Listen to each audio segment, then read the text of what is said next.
Nós vamos, nesse momento, iniciar mais um programa Espiritismo, Evangelho e Educação.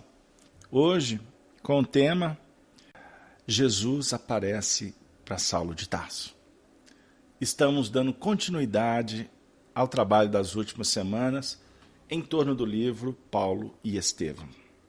Lembrando, ele vivia conflitos na viagem inesquecível para Damasco. Caminhava Saulo de Tarso junto com 2 servos contratados, Jacó e Demétrio. Narrativa de Emmanuel, que trouxe das tradições espirituais e está registrado no capítulo 10º do livro Paulo e Estevão, intitulado No Caminho de Damasco, notícias que não foram registradas na história humana. Caminhava com seu animal, os 2 servos, vivendo conflitos. De repente, uma luz se fez presente. Ele grita: Jacó, Jacó, Demétrio, socorram-me! Grita desesperadamente. Mas a confusão dos sentidos lhe tira a noção de equilíbrio e tomba do animal. Ao desamparo, sobre a areia ardente. A visão, no entanto, parece dilatar-se ao infinito. Outra luz lhe banha os olhos deslumbrados. E no caminho, que a atmosfera rasgada lhe desvenda, vê surgir a figura de um homem de majestática beleza, dando-lhe a impressão de que descia do céu ao seu encontro. Sua túnica era feita de pontos luminosos, os cabelos tocavam nos ombros. A Nazarena, os olhos magnéticos emanados de simpatia e de amor, iluminando a fisionomia grave e terna, onde pairava uma divina tristeza. O doutor de Tarso contemplava-o com espanto profundo. E foi quando, numa inflexão de voz inesquecível, o desconhecido se fez ouvir. Saulo, Saulo, por que me persegues? O moço tarsense não sabia que estava instintivamente de joelhos. Sem poder definir o que se passava, comprimiu o coração numa atitude desesperada. Incoercível sentimento de veneração apossou-se inteiramente dele. O que significava aquilo? De quem o vulto divino que entrevia no painel do firmamento aberto e cuja presença lhe inundava o coração precípite de emoções desconhecidas? Enquanto os companheiros cercavam o jovem genuflexo, sem nada ouvirem nem verem, não obstante haverem percebido, a princípio, uma grande luz no alto, Saulo interrogava em voz trêmula e receosa: quem sois vós, Senhor? Aureolado de uma luz balsâmica e num tom de inconcebível doçura, o Senhor respondeu: eu sou Jesus. Então, viu-se o orgulhoso e inflexível doutor da lei curvar-se para o solo, em pranto convulsivo.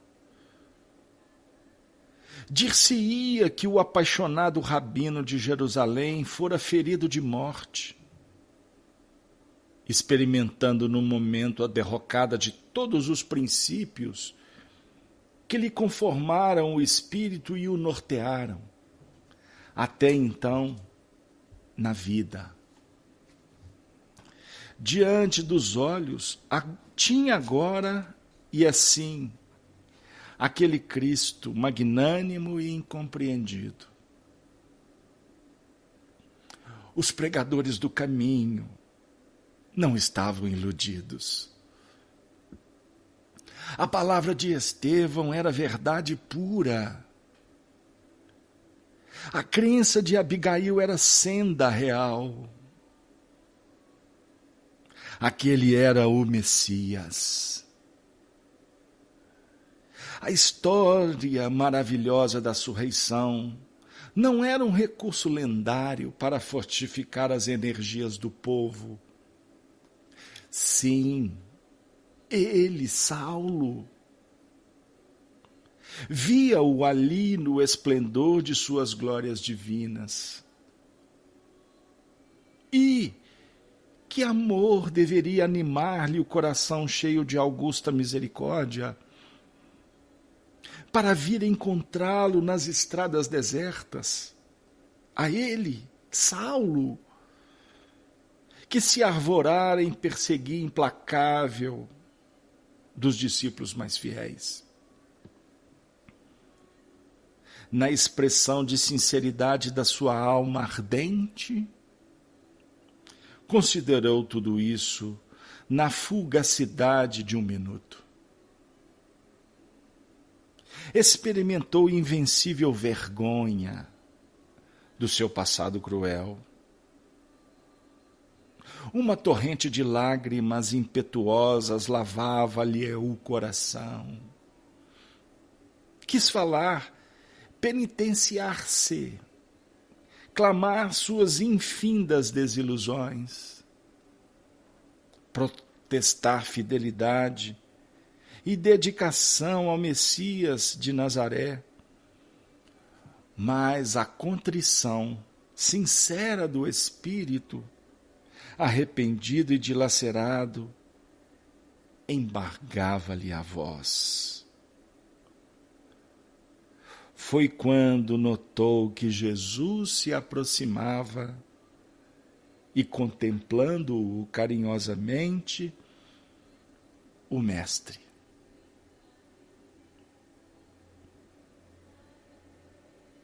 tocou-lhe os ombros com ternura, dizendo com inflexão paternal: não recalcitres contra os aguilhões. Não recalcitres, meu filho, contra os aguilhões. Amigos, como eu estou vendo alguns depoimentos no chat dos ouvintes, essa passagem, ela é extraordinária.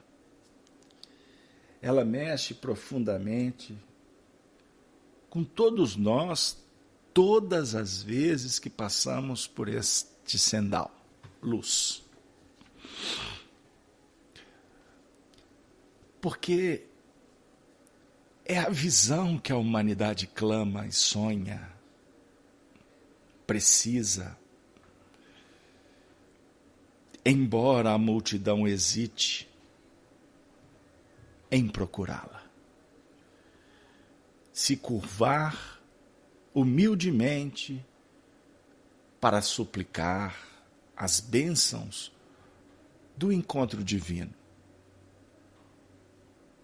O encontro definitivo. A oportunidade que efetivamente vai caracterizar o soerguimento e uma trajetória a caminho da luz. Conscientemente. A humanidade precisa, porque ela se encontra sem rumo. E o que é mais complexo? A humanidade está sofrida, porque a humanidade, o homem, o indivíduo, só é feliz tendo amor no seu coração. E nós vamos recalcitrando, vilipendiando, abandonando, hesitando. E por isso continuamos clamando milagres, pedindo intervenções, favorecimento. E não é assim que o processo vai se fazer eficiente na estrada da nossa Damasco. Saulo sofria os seus conflitos, o senso de justiça dele era aguçado, e ele se tornou fanático na defesa dos ideais que ele abraçara, como se nas atitudes exteriores nós construamos o reino dos céus. Não é assim. Precisamos muitas vezes cair do cavalo,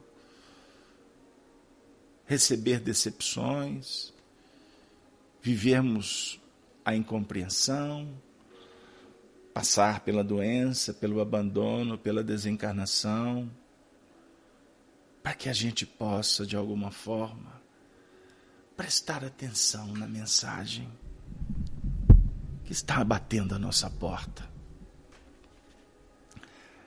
Nosso encontro dessa noite vem nos agraciar com novas reflexões num momento diferente, mas bater em alguns pontos, alguns registros que a nossa bagagem espiritual já conseguiu amealhar, para que a gente possa potencializar a conquista e redirecionar os rumos.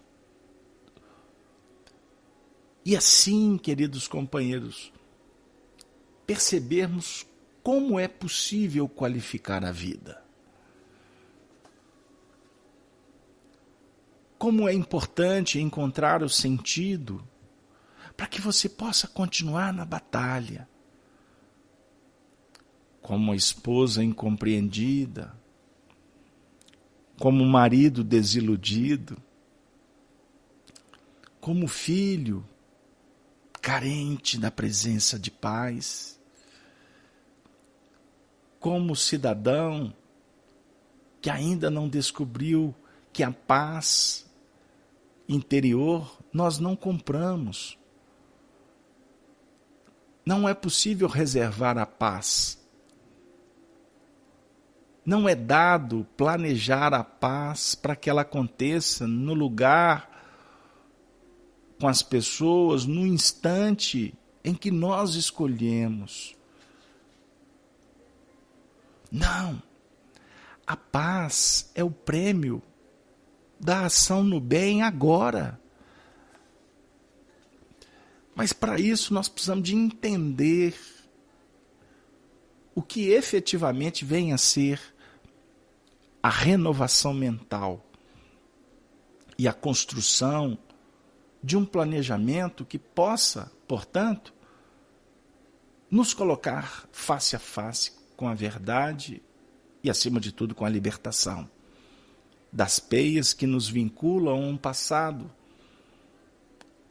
que vem nos contando notícias muito difíceis quanto ao que fizemos. Embora Jesus o tempo todo vem dizendo: vinde a mim na estrada de Damasco, que eu vos aliviarei, e a Jesus compete definir, mostrar o grande horizonte que nos aguarda. o cume, é a meta.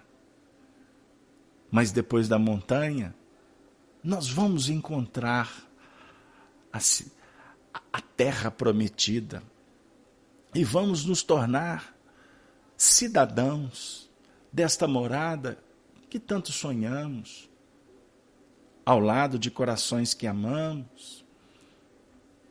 Mas esse prêmio, ele precisa inicialmente do nosso comprometimento no aqui e agora com essa busca. Eu reservei alguns pontos desse texto lido e eu gostaria de tentar trabalhar com vocês com estes registros para que a gente possa encadear a nossa fala dentro do texto apresentado com a própria didática que, em tese, foi a que aconteceu na intimidade de Saulo de Tarso. Ele gritava para os seus servos. A luz se fez. Ele viu Jesus, com detalhes, com o semblante divino, fisionomia iluminada, grave e terna ao mesmo tempo. O grave trazendo a ideia da firmeza, da lisura, da justiça, mas uma justiça terna. Esse é o ponto, transcendente, porque muitas vezes a gente flutua entre a razão e o sentimento e nós ainda temos dificuldade em conjugá-los. A razão que respalda decisões firmes, justas, mas muitas vezes nós nos excedemos na justiça. Foi por isso que João Batista foi preso e foi decapitado. Emmanuel comenta com Chico Xavier que o momento em que o Evangelho define Jesus chorando quando recebeu a notícia da morte do seu primo, ou melhor, do precursor da nova era, ele chorou, conforme a descrição histórica. E Emmanuel vem dizer que ele chorou porque João exacerbou na justiça. Ele exagerou na dose. Ele bateu fundo na estrutura, no líder. Ele incomodava. Por isso é necessário que nós reflitamos quando formos agir para defender ideais. É necessário refletir e adequar dentro dos planos do Evangelho. Aí nós vamos entender por que Jesus se fez terno, ternura, carinho, a nos mostrar que é possível você ser justo, firme, mas ao mesmo tempo bondoso. Nós precisamos de desenvolver estas habilidades. O doutor de Tarso contemplava-o com espanto profundo. Era a alma que a auscultava. Nesse momento, Saulo estava tendo olhos de ver. Olhos que representavam sua alma extremamente pronta para ser fertilizada. E foi quando, numa inflexão de voz inesquecível, o desconhecido, em tese, o desconhecido se fez ouvir. E eu vou comentar ainda essa frase. Vós inesquecível. Observemos como Emmanuel é fiel a Kardec e fidelíssimo ao Evangelho. Vocês se recordam, por exemplo, do capítulo 10º do Evangelho de João, quando Jesus se auto-intitula o pastor das ovelhas? As ovelhas conhecem a minha voz. Eu sou conhecido. Embora aqui ele não tinha claro a extraordinária presença de Jesus através da essência do que ele ensinou pelos discípulos. Aqui estava acontecendo um fenômeno de uma materialização. Mas a partir do movimento da visita incomparável, essa voz se torna inesquecível. Esse é o ponto. Inesquecível. E observem bem como essa voz tem sido inesquecível para todos nós. Hoje, querido amigo ouvinte da Rádio Brasil, você que está nos acompanhando nesse momento, eu tenho certeza, aconchegado na intimidade do seu coração, como uma alma expectante, de muita sensibilidade, bem-aventurado és tu, que ouve sem preconceito, sem questionamentos exacerbados. Nós temos que questionar para desenvolver o potencial da inteligência. Mas você que ouve com a alma, não a minha personalidade, que se faz aqui apenas instrumento de repetição, mas acima de tudo que você quer ouvir a voz do pastor, que é Jesus. Você está nessa condição porque uma voz inesquecível bateu na sua porta hoje e disse: amigo, hoje à noite tem o programa Espiritismo, Evangelho e Educação. Essa voz vem te lembrando durante o dia para que você estivesse aqui como estás. Entenda bem, e eu estou falando isso sem nenhum arrobo de vaidade e muito menos de pretensão.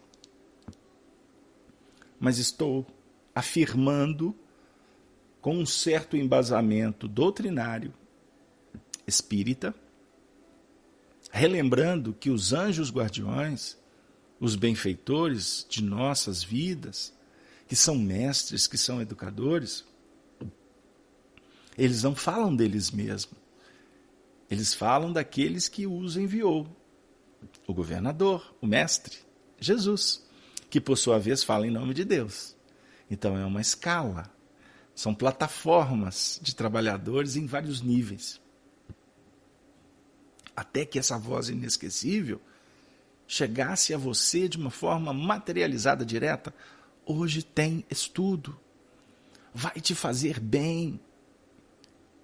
Entenda bem, meu amigo. Eu vou repetir. Você poderia estar numa outra frequência acompanhando outro programa nesse momento, que tem a mesma função. E com todo respeito ao diretor nosso das transmissões, nós não estamos aqui falando para você só ficar ouvindo os nossos sinais. Porque eu estaria sendo contraditório. Por quê? Eu quero dizer que nós não podemos personalizar a mensagem. Os homens costumam fazer isso. Venha a mim, vote em mim. Agora é a época, né? Vote em mim e etc. Aqui é o melhor lugar. As transmissões nossas são maravilhosas. Eu sei que são. Para quem está sintonizado com essa proposta. Agora, se você estivesse na sua casa espírita, fazendo um evangelho com a sua família, ou escutando um outro programa de rádio, em que você estivesse bem, você estaria ouvindo a voz do pastor. Não sei se eu me fiz claro. Agora, que bom que você está aqui e que você está repetindo. Significa que você está se apoiando numa frequência que te faz bem. E com isso, a partir do momento que você gostou e voltou, e depois retorna, e depois torna a retornar, você vai criar laços. Você vai definir sintonia e, portanto, afinidade. Criando o vínculo com as faixas superiores, esse movimento vai te auxiliar para que você descubra o que você precisa de fazer. Ninguém vai te dizer isso. Você que vai entender, você que vai perceber isso. Então nós, como espíritas, não podemos prometer nada. Eu não posso chegar aqui para você e falar assim, vá para o templo que você vai conseguir um emprego. No movimento espírita não tem nenhuma facção que promove prosperidade de empresários espíritas. Pelo menos até hoje eu não sei. Se eu souber, é de onde que eu vou passar longe. Nós não vamos falar para você assim, vai no centro espírita que você vai encontrar cura para a sua doença. Não. E muito menos vou falar que você vai encontrar marido. Ah, Casa Aberta, então agora que eu não vou mesmo. Você vai encontrar a alma gêmea. Na Casa Aberta eu estava numa esperança. Então você está dizendo que eu não vou achar. Eu não falei isso. Eu só estou dizendo que se você se apoiar em movimentos periféricos, exteriores, você vai entender que eles não podem garantir. O que só a providência divina pode favorecer a partir do investimento que tu fizerdes. Ou seja, a sua procura precisa de consubstanciar algo que seja importante para você. Se for bom, proveitoso, a espiritualidade vai favorecer. Você não tenha dúvida disso. Inclusive até o maridão. Agora cuidado, porque a espiritualidade não entra nessa senda, não. Porque descobrir o maridão ou a companheira aí, meu amigo, tem que ser você que vai descobrir. Você que tem que usar os recursos. Você que tem que identificar. Porque você que vai assinar o termo de responsabilidade, meu amigo. A espiritualidade não pode trazer pronto para você. Embora tenha espírito que faça isso. É só você saber onde que você bate. Ainda mais que se pagar, se dá um jeitinho ali, faz uma mandigazinha, de repente você pode até se dar bem aí. Mas olha, como você pode lidar com frequências complicadas, você pode ter certeza que o que vai vir por conta desse compromisso que você está assumindo é complicação na certa. Então, tenho eu comigo que é melhor você não procurar. A vida traz, se for do seu merecimento. Então, trabalhe por isso, se esforce. Carlos Alberto, então, por que você deu essa volta toda? Porque a voz inesquecível, ela vem de um desconhecido para Saulo, que agora nós não podemos dizer que ele é desconhecido. Não. Sabe por quê? Porque foi ele que te salvou. Foi ele que estendeu a mão para você no seu momento mais difícil de vida. Foi ele que eu não tenho dúvida que acorreu para atender a prece de sua mãe quando nós nos aventurávamos nas sendas do caminho. E mamãe ficava expectante em casa dizendo, meu Deus, traga meu filho de volta com saúde, protegido. Foi ele que na hora do aperto que você procurou, foi ele que te ajudou. E eu vou dizer por mim, eu não posso falar que ele é desconhecido. Porque foi ele que me oportunizou estar aqui conversando com você, alma amiga. Foi Ele que favoreceu para que nós pudéssemos falar de caridade, falar de doutrina espírita, que é uma responsabilidade tamanha, é um desafio extraordinário, porque trabalhar em espiritismo é atender a um convite para que a gente possa começar a empreender uma batalha clássica, conhecida e antiga. A batalha, conforme Kardec nos propõe, de lutarmos veementemente contra o orgulho e o egoísmo. Foi Ele. Porque Ele nos mostrou como não ser egoísta, dando a vida. Como não perpassar a senda do orgulho,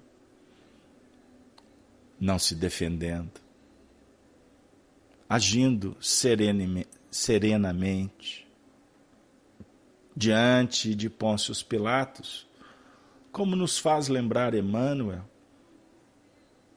quando questionado, tu és rei? Ele diz, tu o dizes ou disseram para ti?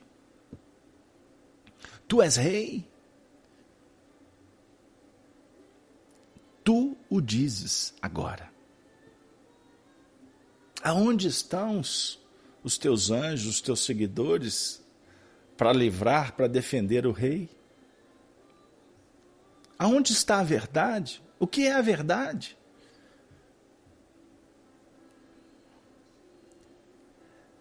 Eu gosto de repetir esse pensamento de Emmanuel e tenho feito há quase 30 anos de doutrina espírita. Ele respondeu sobre o que era verdade com o maior silêncio que a humanidade já ouviu. O maior silêncio que a humanidade já ouviu. Ele não tinha que se defender. Nós não temos que nos defender. Se você está com a consciência límpida, ajustada, o seu comportamento fala por você. O fruto é que define a árvore, meu amigo. Nós temos a pretensão de querer convencer.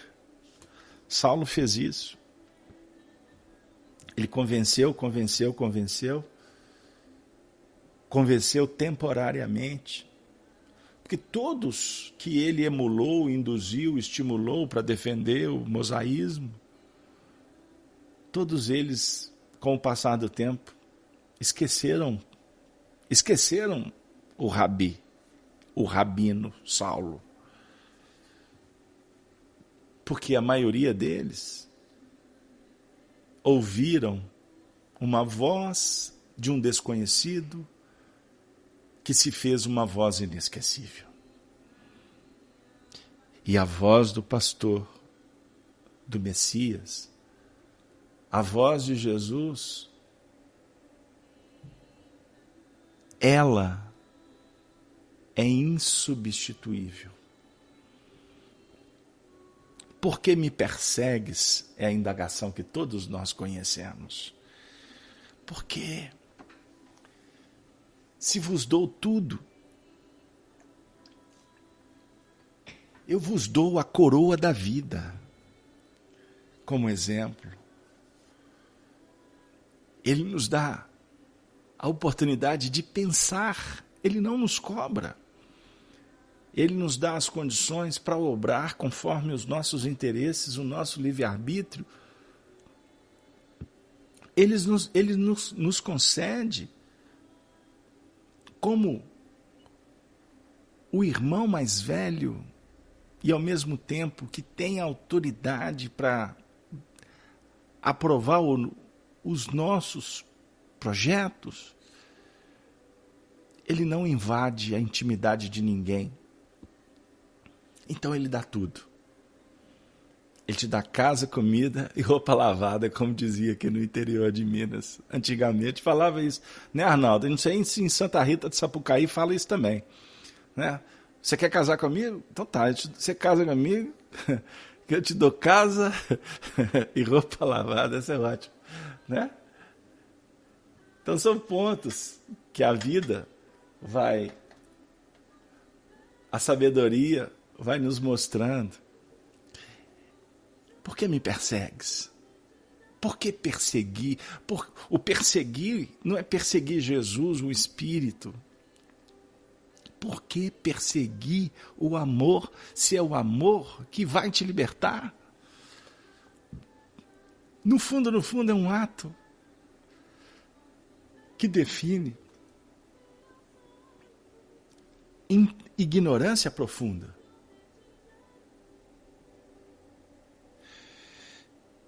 O moço tarcense não sabia que estava instintivamente de joelhos. Vocês se lembram, aqueles que acompanham conosco o programa de terça-feira, Amor e Sabedoria de Emmanuel, lembram quando nós trabalhamos a visita de Públio Lentulus a Jesus, lá no lago do Tiberíades? Que quando ele deu por si, ele estava de joelhos. É um magnetismo extraordinário. É o respeito que o magnetismo impõe. Isso é de uma beleza, gente. E nós precisamos de refletir sobre a autoridade no mundo de hoje. Nós precisamos de aprender a lidar com as pessoas com mais respeito. Porque quem dá respeito é respeitado. Eu costumo ter um problema sério de relacionamento na socialização, porque quando eu me deparo com uma pessoa da minha idade para frente, eu tenho uma tendência, porque é do berço nosso, a chamar a pessoa respeitosamente de senhor ou de senhora. É óbvio que quando você tem uma relação um pouco próxima, as pessoas querem até para quebrar um pouco vamos dizer assim, aquele protocolo. Não me chama de senhor, me chama de você. Aí eu costumo, na minha brincadeira, falar assim, tá bom, ok, só vou te chamar de você. Né? Aí daqui a pouquinho, sim senhora, não senhor. Aí eu levo até na brincadeira, mas isso é uma coisa que vem das nossas tradições. A gente aprendeu assim. E vou te ser muito franco, eu admiro quem trata as pessoas com respeito. Então o senhor e a senhora, tudo bem que não, as palavras podem ser usadas, mas no fundo não há respeito por trás. Você pode tratar por você com muito mais respeito do que alguns que tratam com senhora que a senhora. Mas já pararam para pensar em como que as coisas caminham na nossa sociedade atual? Onde a gente observa uma ausência de comportamentos que definam, vamos dizer assim, uma compreensão da posição que as pessoas ocupam. A sua mãe precisa de ser tratada com respeito, independente da idade dela. Ela é sua mãe. Independente do que ela fez, ela é sua mãe. O seu pai, meu amigo, em tese você só tem um, né? A gente pode ter muitos pais, mas assim, todos eles precisam de ser tratados com respeito. Como respeito nós temos que ter para com os nossos filhos. Mas os nossos filhos precisam de saber que nós também somos pais. E eles, se você tratá-los com respeito, eles também vão ter respeito para com você. A Neuza, lá de Palma, a Neuza Gomes Palma, de Santa Catarina, desculpe Neuza, está dizendo assim, a educação está nas ações e atitudes. Não tenha dúvida. Eu fiz, no início desse trabalho, eu fiz uma reverência a uma pessoa que eu conheci muitos nobres na minha encarnação. E um deles foi Nestor João Mazzotti. Que homem, que fidalguia. Aonde ele passava, todo mundo reverenciava. E ele tinha um espírito conciliador que era uma coisa assim extraordinária. Eu já vi ele conduzindo discussões acaloradas no movimento espírita, aonde ele, quando levantava o dedo para trazer uma ponderação, era quase que unanimidade, a concordância diante das ponderações dele, e com respeito, sem agressão, valorizando as diferenças, as diversidades, não é? Agora, jamais sendo omisso diante de questões pessoais. E você sabe o que eu estava refletindo hoje com um amigo de movimento espírita? Quando falávamos da partida do nosso querido amigo, é que nós estamos ficando muito mais órfãos. Muito mais órfãos. Agora, quando a gente se sente órfão, é porque o processo de substituição está complicado. Porque no movimento espírita nós temos que trabalhar com grupos, nós temos que preparar pessoas constantemente. E nós estamos sinalizando para o movimento espírita, como para toda a sociedade, que nós estamos vivendo um momento de crise de identidades. E nós estamos suplicando por homens nobres, justos. O nosso país está sem referencial de liderança. Observem os nossos candidatos, com todo respeito a todos eles. Mas eu reencarnei numa escola, Minas Gerais, que sempre exportou grandes expoentes na área das lideranças. E hoje a gente fica assim, aonde estão estes? Aonde estão os educadores? Aonde estão os referenciais na sociedade? A gente fica querendo falar, mas um jovem que frequenta uma mocidade espírita, eu estava atendendo outro dia, numa palestra, após a palestra, ele me disse assim, puxa vida, eu tenho professores na escola e eu gostaria muito que eles dessem exemplo, mas eles não dão. Os professores da minha escola estão tendo comportamentos igual ou pior do que os alunos que trabalham, que estudam comigo. Aí eu fiquei pensando, meu Jesus, mas a gente sabe, doutrinariamente, que este momento em que vivemos é um momento de transição, é um momento em que a sociedade de cá e de lá, porque existe a sociedade dos encarnados e dos desencarnados, não é a sociedade dos poetas mortos, porque os poetas estão vivos, embora tem muitos poetas vivos que estão mortos.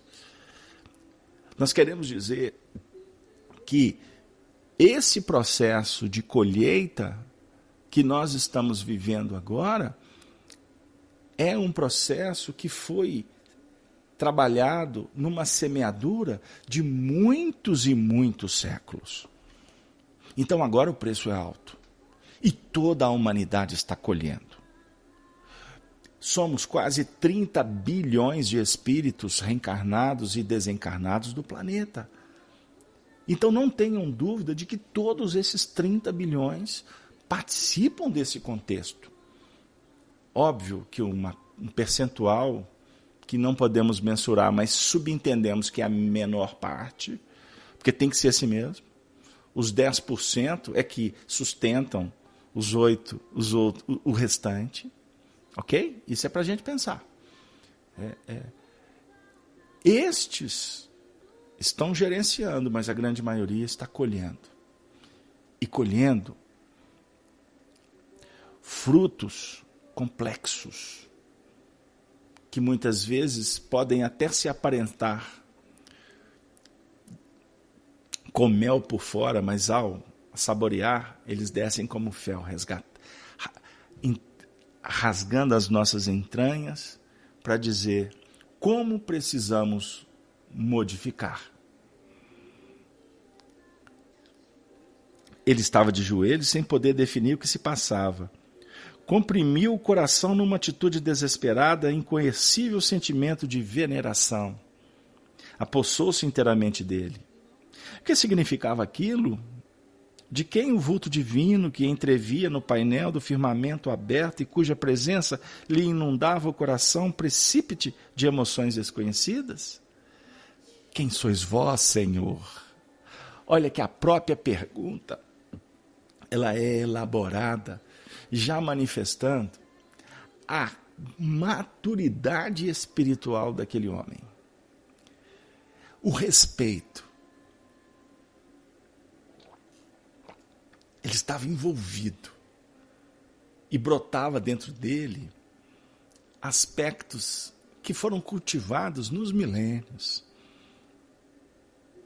Por isso é que a gente pode dizer, queridos amigos, das grandes dificuldades que encontramos na sociedade, no que remonta aos comportamentos. Porque quando o Espírito traz uma bagagem importante no seio da justiça, da bondade, do senso de justiça, ele pode efetivamente não ter tantas escolas, mas a índole dele, o caráter dele, falam por si. Então a gente vai observando que nós estamos convivendo com um grupo muito grande de espíritos que, como nós, precisamos de potencializar mais essa nobreza espiritual. Quem sois? Senhor. Aureolado de uma luz balsâmica e num tom de inconcebível doçura, o Senhor respondeu: eu sou Jesus. A resposta, o resultado, ele viu-se, então viu-se o orgulhoso e inflexível doutor da lei curvar-se para o solo. Aí vai manifestar aspectos que a gente gostaria de falar, se o tempo permitir. Porque envergonhado ele entra num pranto convulsivo. Dir-se-ia que o apaixonado rabino de Jerusalém fora ferido de morte. Ferido de morte. Por que Emmanuel usa esse termo? Ferido de morte. Quando nós estudamos o Evangelho, tanto o Antigo quanto o Novo Testamento, sempre que encontrarmos a palavra morte, por mais que exista um contexto histórico, uma narrativa, né, que pode ser inclusive uma parábola, ou seja, uma história inventada para trazer um conteúdo moral, mas morte no Evangelho não é morte biológica, é morte espiritual. É consciência que efetivamente recebe uma revelação e esta revelação traz o sentimento de morte. Morte naqueles pontos que a alma, o espírito se apoiou durante muito tempo.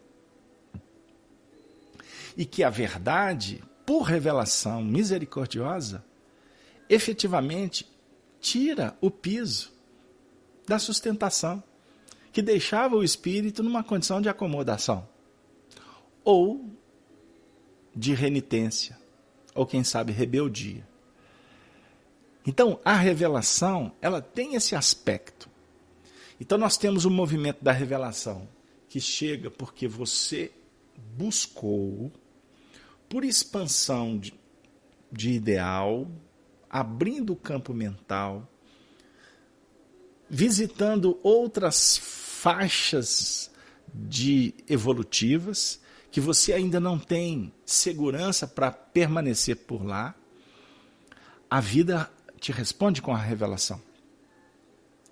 Mas existe também o movimento da revelação que vem para nos pegar desprevenido. São aspectos da bondade divina. Isso se faz não por uma questão de violação de direitos, invasão, mas por misericórdia. É o que Paulo, por exemplo, trata como a graça.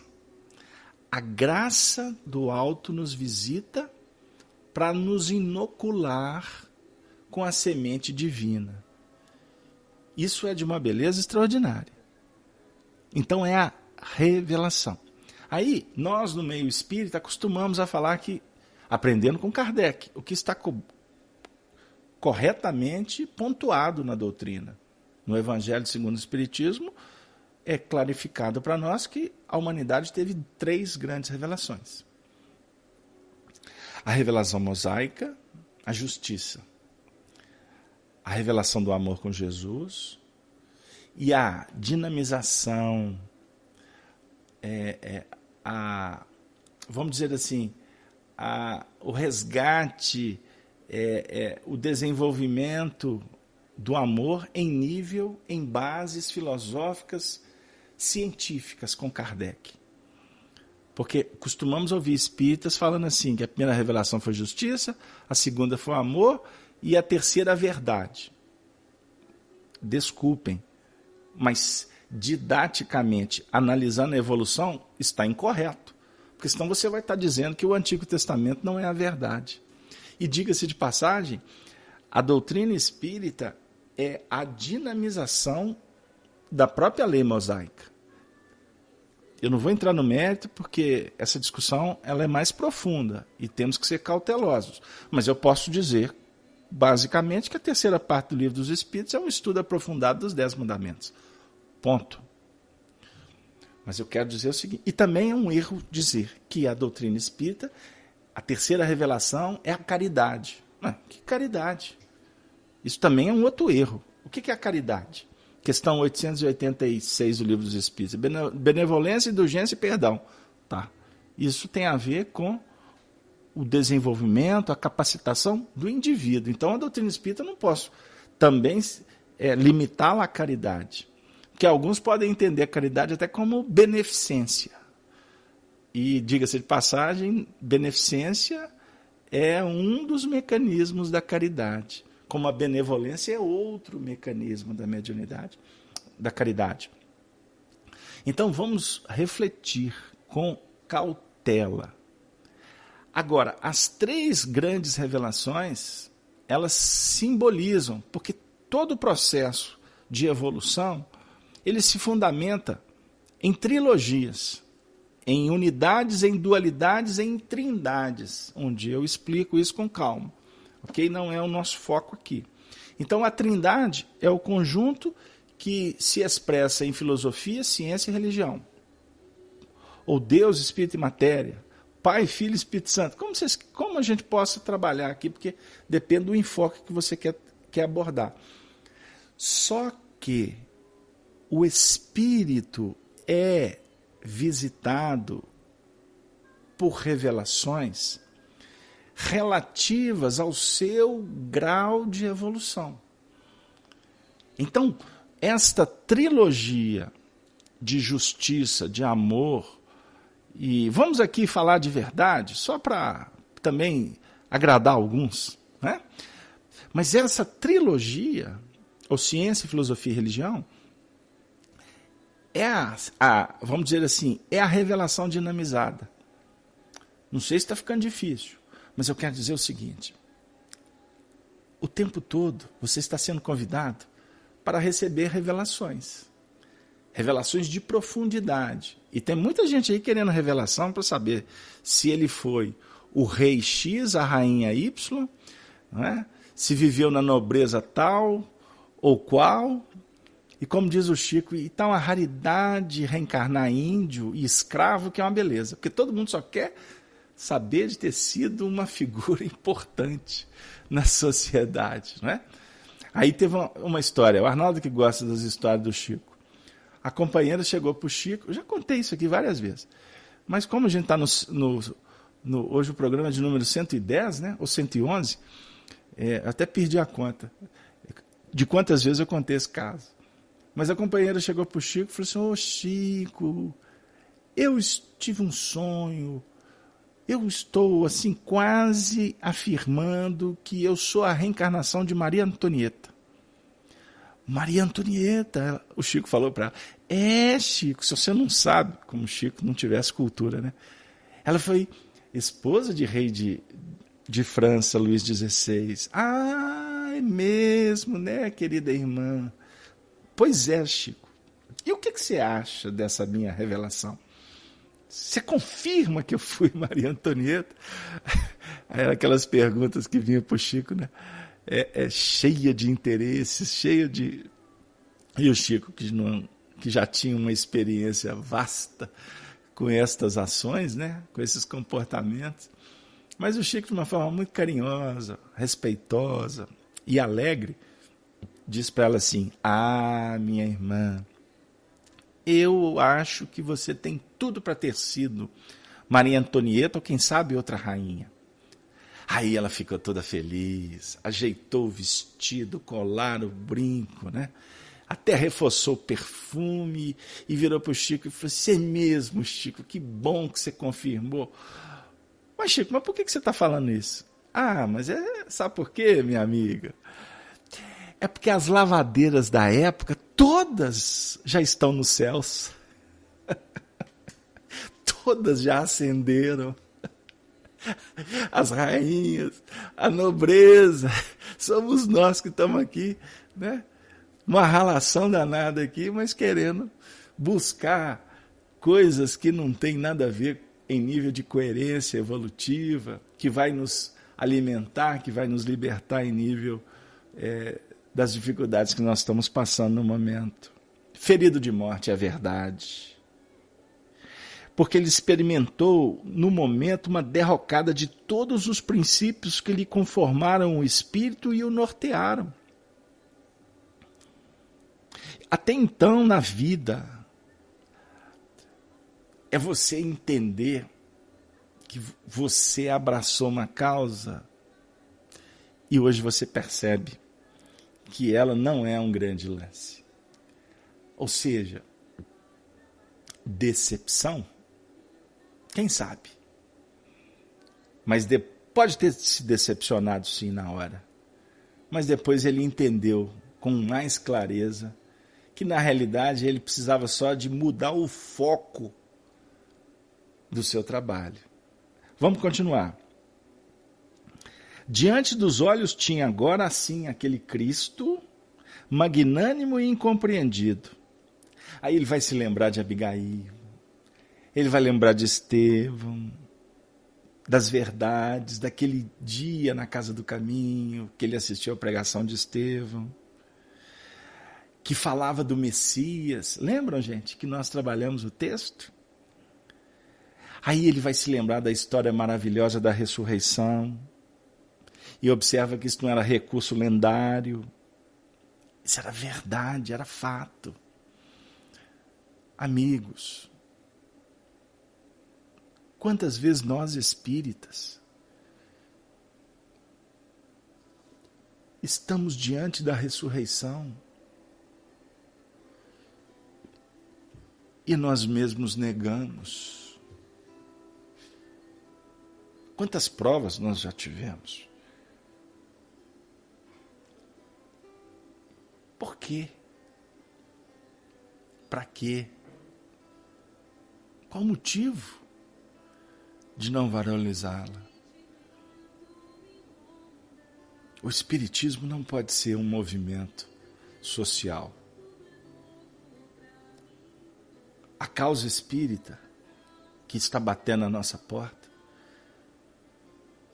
ela está falando para nós que o seu ente mais amado está vivo. Mas eu sei, Carlos Alberto, ele está aqui na minha casa. Pois é, ele está vivo. Agora levanta a mão para o céu que ele está do seu lado, encarnado. Porque tem muitas mães aqui na sala que perderam filhos.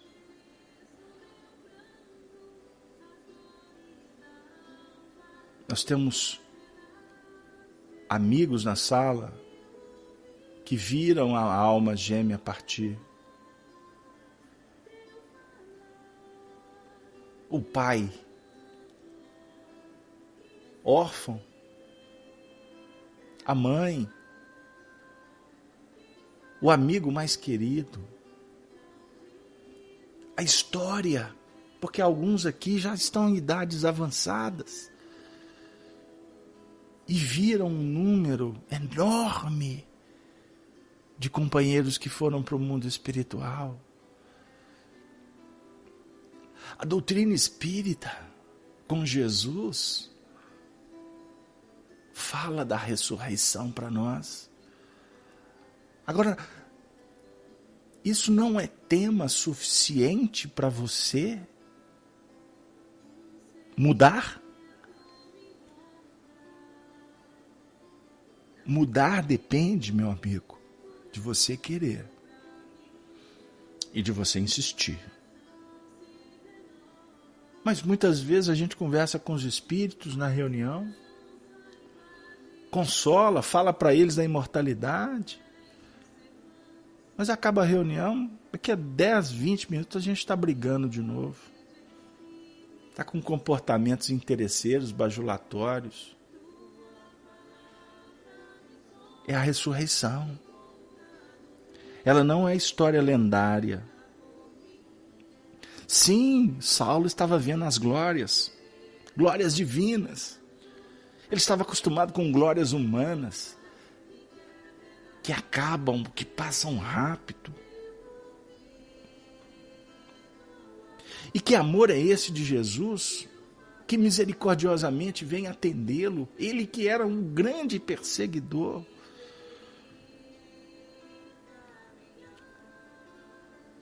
Ele estava envergonhado,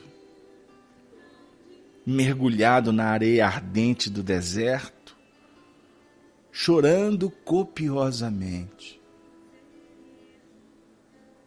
Ele estava reconhecendo, ele estava entendendo o que estava acontecendo com ele. Nós estamos entendendo o que está acontecendo conosco? Essa é a pergunta. Todos vocês que estão sintonizados na frequência do bem, você que acompanha a programação da rádio diariamente, por que existem tantos esforços para fazer com que a mensagem visite o seu coração? Por quê? Para quê? Existe uma atmosfera que luta para favorecer a você, a sua vida.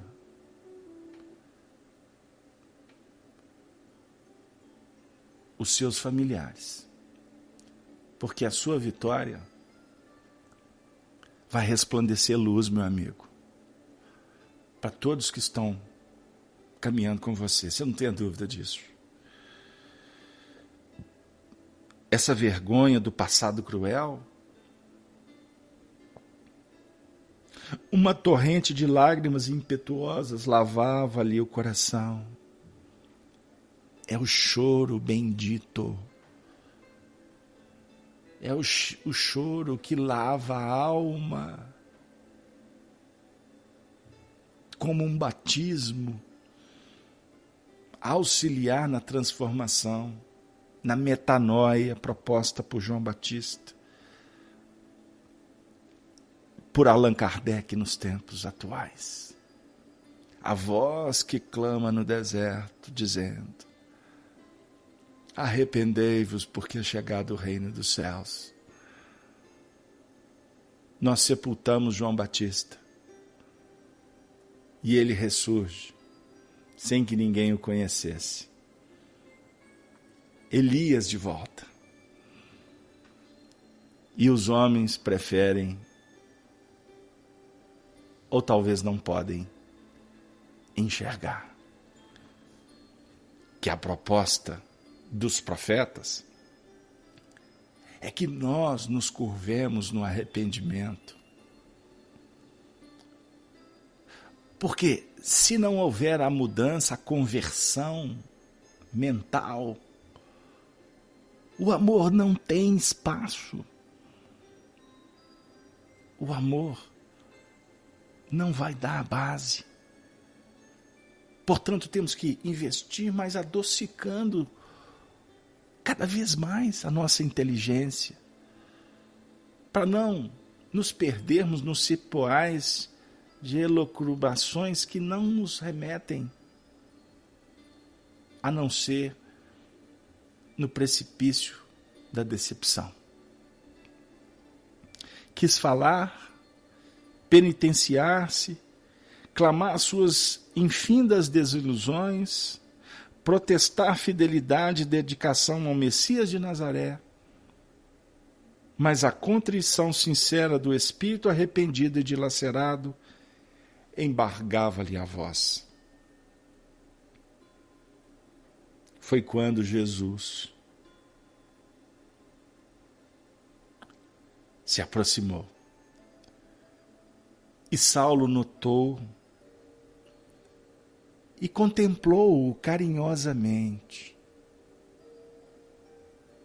O mestre tocou-lhe os ombros com ternura, dizendo com inflexão paternal: não recalcitre contra os aguilhões.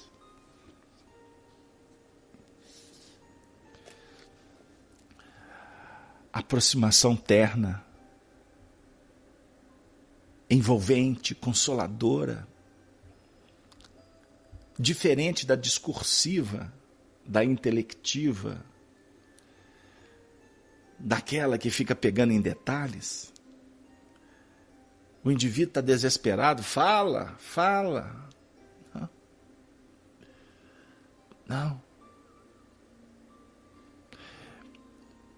Não, eu estou me recordando agora de um atendimento que nós fizemos na reunião de intercâmbio e enfermagem espiritual da FEAC segunda-feira. Manifestou um espírita, amigo, desencarnado. E ele se martirizava numa cobrança exacerbada quanto aos seus erros. E ele, quando iniciou a manifestação, eu percebi a importância do momento e a situação comovente do espírito. Quando eu vi o choro convulsivo, eu pedi para que o grupo inteiro suspendesse qualquer atendimento a outro companheiro espiritual. E pedi que todos concentrassem nas vibrações caridosas para com aquela alma. E ele veio trazer o seu depoimento. Foram longos minutos de desabafo. Por fim, ele disse assim: você, se dirigindo a mim, não vai falar nada? Você que está sentado na cadeira que eu sentei durante tanto tempo, o que você tem a me dizer ou vai querer me doutrinar? Eu estava com a voz embargada, diante de uma história tão real e comovente. Me restou dizer: eu não tenho nada a que te falar, meu amigo. Eu preciso de te ouvir porque você está me ensinando. Ele respirou fundo e disse assim: que bom, já me sinto aliviado por ter falado. Aí eu falei para ele, eu não tenho o costume de falar muito nestas situações. Porque você veio aqui para abrir sua alma, para colocar a cabeça num colo expectante de mãe. E as mães que aqui estão no mundo espiritual, todas estão em nome de Maria Santíssima, a mãe de Jesus. E elas trabalham para que todos nós possamos lembrar do seu filho, que foi bondade, misericórdia, ternura, carinho, cuidado, amizade, o tempo todo. Jesus não queria ouvir Paulo. Paulo já dizia para ele mesmo, para sua intimidade, num desabafo inesquecível, a síntese do que aconteceu e o caminho que ele precisava de seguir. Jesus fala para ele assim, não recalcitres mais contra o aguilhão. É uma frase que talvez deveríamos colocar como dístico da instituição do nosso coração. Recalcitrar é repetir, é insistir, é cair de novo. Aguilhão são ferros utilizados antigamente que ficavam no lombo dos animais para fazer com que eles seguissem na direção que estava sendo definida. Recalcitrar contra o aguilhão seria mover o corpo para ser torturado pelo ferro pontiagudo. Jesus dizia para ele, meu filho, o caminho está na sua frente. Siga, sem brigar com a vida. Vá pacificando o seu mundo íntimo, amando, acima de tudo, e desejando para o outro o que gostaríamos que o outro nos fizesse. Não recalcitre, você amigo espírita. Você que acompanha esse programa todas as quintas-feiras. Como eu, não recalcitremos mais. Sejamos humildes, simples de coração. Porque bem-aventurados são os simples. Bem-aventurados os que sofrem. Bem-aventurados são aqueles que se colocam na disposição do Senhor. Que o Senhor nos abençoe. E nós vamos encerrar a nossa noite com uma psicografia de Chico Xavier, ditada pelo Espírito, a poetisa Maria Dolores. Na lição intitulada Colheita, do livro Antologia da Espiritualidade. Se consegues guardar o coração, sem queixumes em vão, além das nuvens densas, feitas em vibrações de sarcasmos e ofensas, sem que a força da fé se te degrade, quando rugem lembrando tempestade.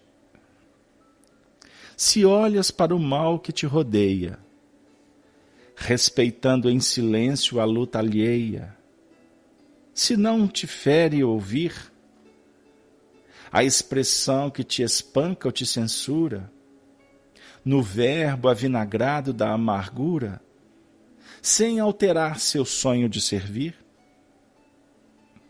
se logras conservar a luz no pensamento, ante os assaltos do tufão violento, que se forma da injúria que atraiçoa, e trabalha sem mágoa e ajuda sem tristeza, plantando o reconforto, a bondade e a beleza, sem perder a esperança na alma boa, Se já podes, enfim, converter toda lama em trato de jardim e criar alegria em tua própria dor, para o auxílio a quem chora ou socorro de alguém, então terás chegado à compreensão do bem para viver em paz na vitória do amor.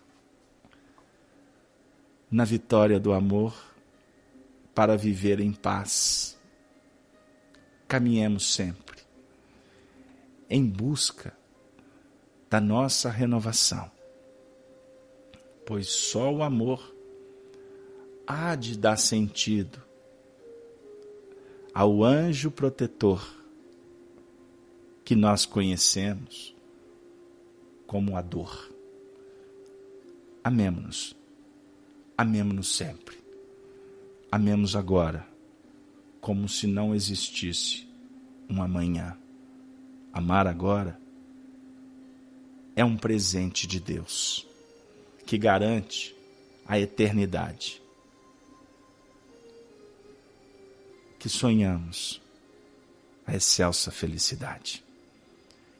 Queridos amigos, ouvintes e irmãos, desejamos a todos uma excelente noite. Que o Senhor abençoe a você, a sua família. Que possamos, cada vez mais, procurar a sintonia com as faixas da luz. Que assim seja.